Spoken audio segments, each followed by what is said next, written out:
Hello viewers, welcome back to another video. Today we are starting a new chapter which is linear equation in two variables. पिछली classes में जैसे कि 8th class में आपने सीखा है linear equation in one variable. वहाँ पे किस टाइप की इक्वेशन होती थी, जैसे कि 3x + 1 इज इक्वल टू 0 या फिर 2x + 5 इज इक्वल टू 0. मान लीजिए ये एग्जाम्पल मान के चलते हैं. यहाँ पे आपके पास एक ही वेरिएबल होता था.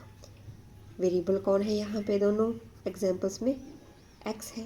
एक वेरिएबल में इक्वेशंस होती थी.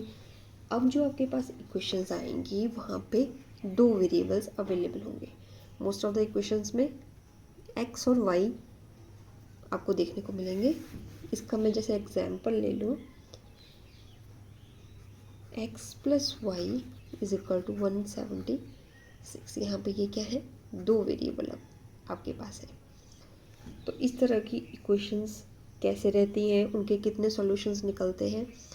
जब आप वन वेरिएबल के केस में करते थे तो आपके पास सॉल्यूशन आता था 1. मतलब कि सॉल्यूशन जो होता था वो unique solution, one solution means unique solution निकलता था. अब यहाँ पे इन केसेस में क्या होगा, जनरल फॉर्म हम ले लेंगे टू वेरिएबल्स वाली इक्वेशंस की. ax + by + c equal to 0. कोई भी इक्वेशन जो होगी वो इस फॉर्म की होगी. ठीक है. अब जैसे for example x - 4 is equal to √3y है आपके पास. इसको इस फॉर्म में लाने के लिए आपको क्या करना होगा, वेरिएबल्स को इकट्ठा कर लीजिए. वेरिएबल्स मीन्स x, y को इकट्ठा कर लीजिए आप. तो y वाले टर्म को आपको इधर लाना पड़ेगा. यहाँ पे ये पॉजिटिव है, जब आप इसकी साइड चेंज करेंगे नेगेटिव आ जाएगी.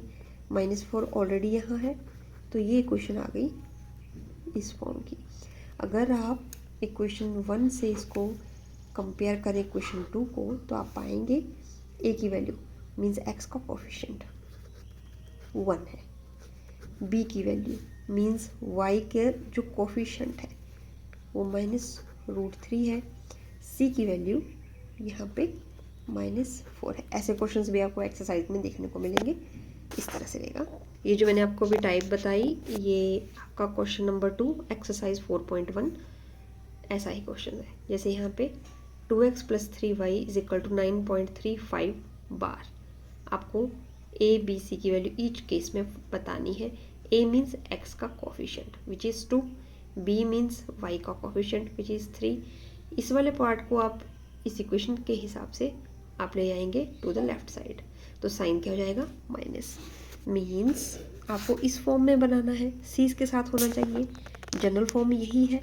तो यहाँ पे भी हम c को ले जाएंगे इस साइड में. ये तो by है बट c तो ऑलरेडी इधर ही है.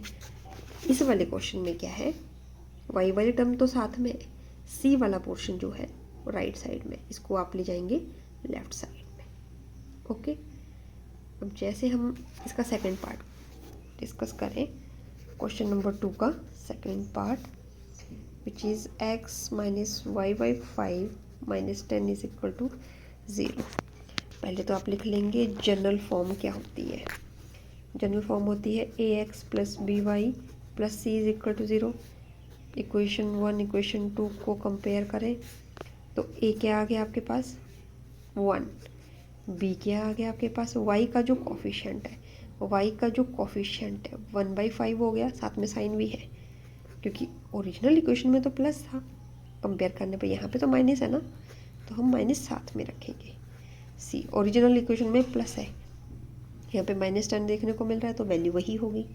इस तरह से रहेगा. यहाँ पे सारे पार्ट्स ऐसे ही रहेंगे. जैसे कि मैं ये वाला पार्ट डिस्कस कर रहा हूँ. Let's suppose this is 7th part.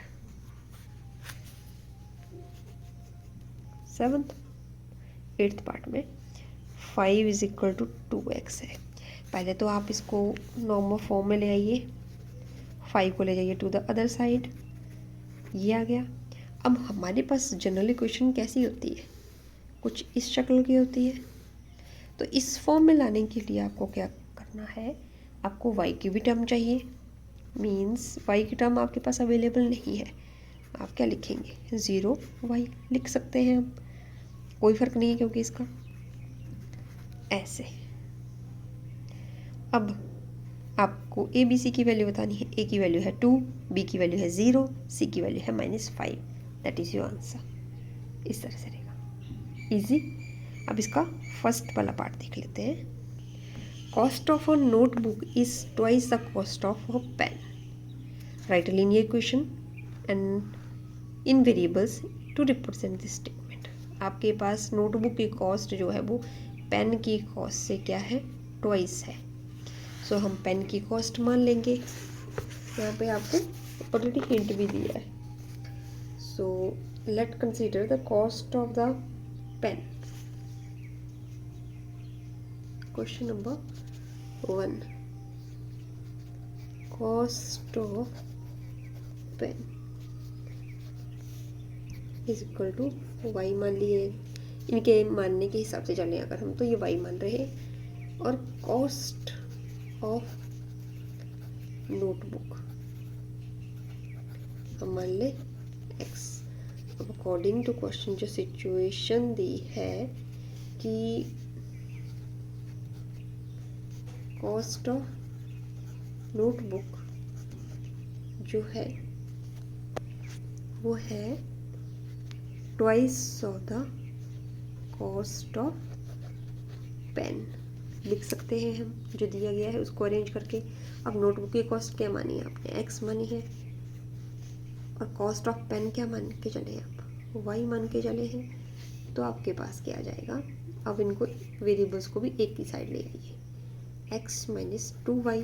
अब इसको जब आपने शिफ्ट किया यहाँ पे 0 रह गया, इज इक्वल टू 0। सो ये इक्वेशन रहेगी इन 2 वेरिएबल्स।